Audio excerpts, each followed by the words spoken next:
Hello aspirants, I am Anuradha. In this video, I will be talking about rate of reaction. इसके पहले मैंने एक video upload करी है जिसमें मैंने इंट्रोडक्शन ऑफ केमिकल काइनेटिक्स बताया है। इस वीडियो में मैं आपसे बात करूँगी रेट ऑफ रिएक्शन के बारे में। तो शुरू करते हैं। तो सबसे पहले रेट ऑफ रिएक्शन है क्या? Rate of reaction is defined as the change in concentration of reactant और प्रोडक्ट पर यूनिट टाइम। ठीक है, क्या बोला मैंने? रेट ऑफ रिएक्शन क्या है?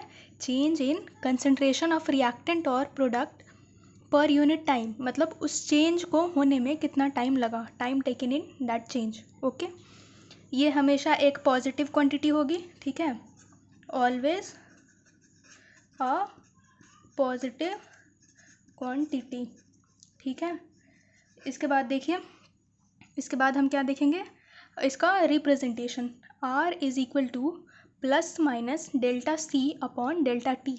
डेल्टा C क्या है? Change in concentration of reactant और product, and delta T is time taken in that change. Okay, अब देखिए प्लस और माइनस का क्या यहाँ चक्कर है। ठीक है, तो ये देखते हैं।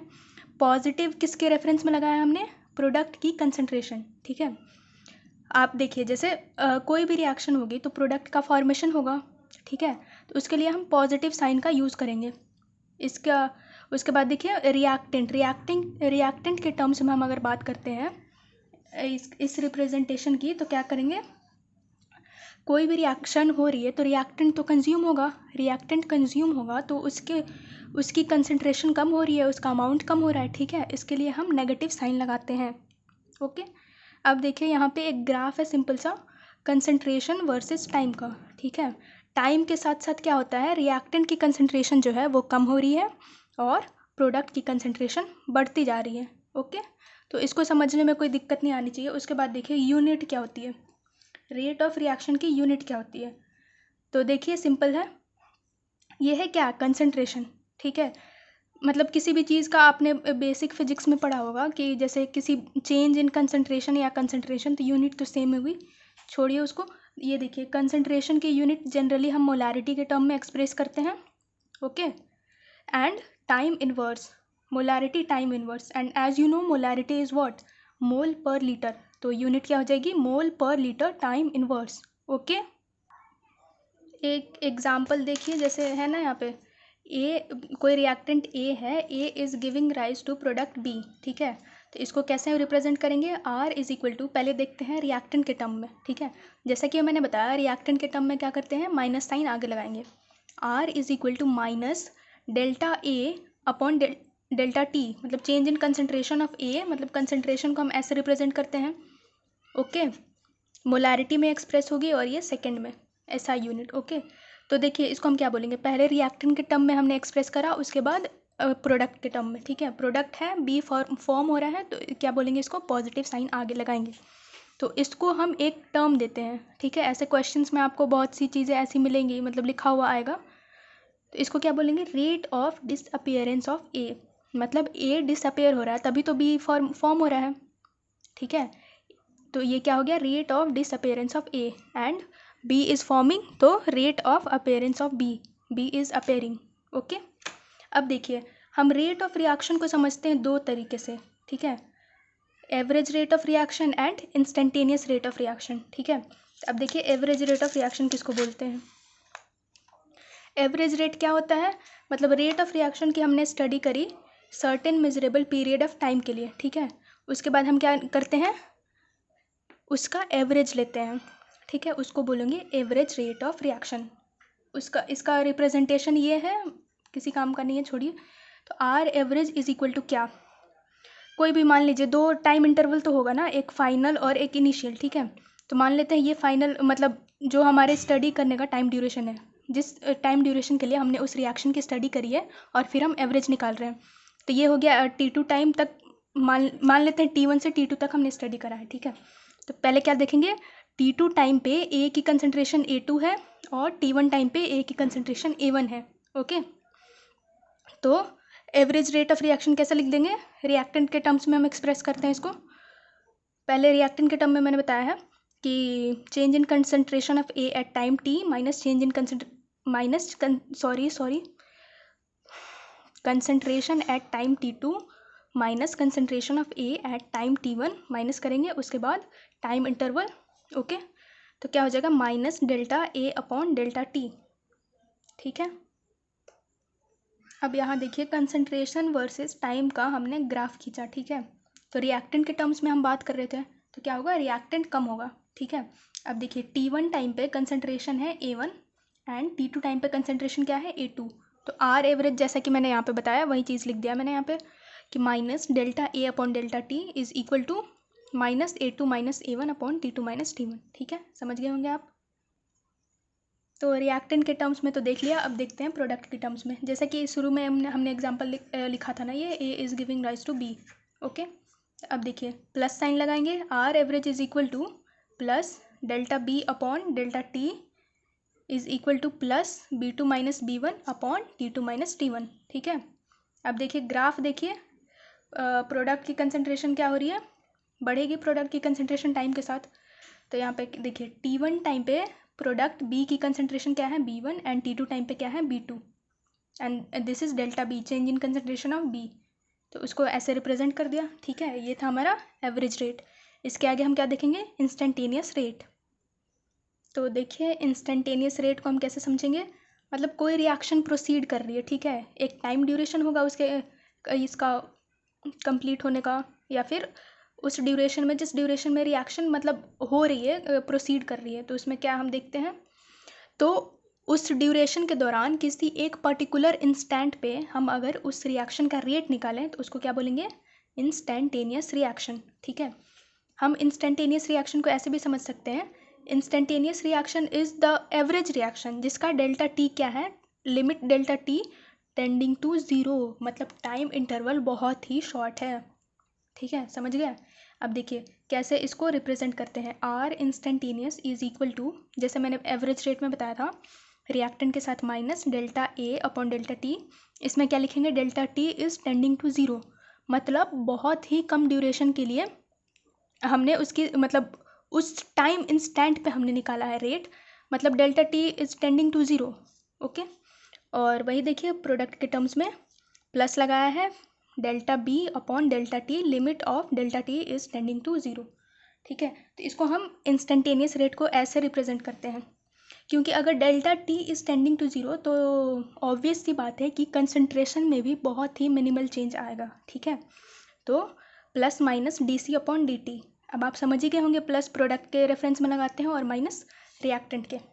ओके, तो देखिए अब इसका ये ग्राफ। ठीक है, इसमें मेन है कि आर इंस्टेंटेनियस जो होता है वो स्लोप के बराबर होता है, कंसंट्रेशन वर्सेस टाइम का जो ग्राफ है, देखिए रिएक्टेंट है तो इसकी कंसंट्रेशन कम होगी, तो किसी इंस्टेंट पे उसका हम ये स्लोप निकालेंगे तो वही आर इंस्टेंटेनियस के बराबर होगा। ठीक है, एक स्ट्रेट लाइन खींच देंगे किसी पॉइंट पे, आपने ग्राफ में पढ़ाई होगा फिजिक्स में, तो ये क्या हो जाएगा, टैन थीटा के बराबर स्लोप होगा और वही हमें क्या देगा, आर इंस्टेंटेनियस। ओके, अब देखिए ये हो गया रिएक्टेंट के टर्म में, ये है प्रोडक्ट के टर्म में। ठीक है, प्रोडक्ट की कंसंट्रेशन तो बढ़ेगी टाइम के साथ, इस पे भी वैसे ही किसी एक टाइम इंस्टेंट पे हमने एक स्ट्रेट लाइन खींच दी, एक टेंजेंट खींच दिया। ठीक है, उसके बाद क्या है, फिर वही थीटा निकालेंगे, tan theta is equal to slope and that is equal to R instantaneous. तो ऐसे क्वेश्चन फ्रेम हो सकते हैं आपके लिए। ठीक है, ये ऐसी कोई वैल्यू होगी जिसका हमें वो पता हो, मतलब एंगल की ऐसी वैल्यू दी जाएगी जिसका वो हमें पता हो, उसकी वैल्यू पता हो, तो निकाल लेंगे। आप क्वेश्चन करके देखना, फिर कमेंट करना, मैं आपकी हेल्प करूँगी। उसके बाद ये देखिए कोई वही एग्जांपल है, ए से भी ये reactant A is giving rise to product B, तो आर इंस्टेंटेनियस कैसे लिखेंगे, रिएक्टेंट के टर्म में minus D A upon D T is equal to plus D B upon D T. Okay, rate of reaction में और क्या हमें देखना होता है, हमें देखना होता है rate of reaction in terms of stoichiometry coefficient. ठीक है, स्टाइकियोमेट्री आप पढ़ते हैं मोल कॉन्सेप्ट वाले चैप्टर में। तो देखिए कोई एक रिएक्शन हमने लिखी, M1A plus M2B is giving rise to N1P plus N2Q।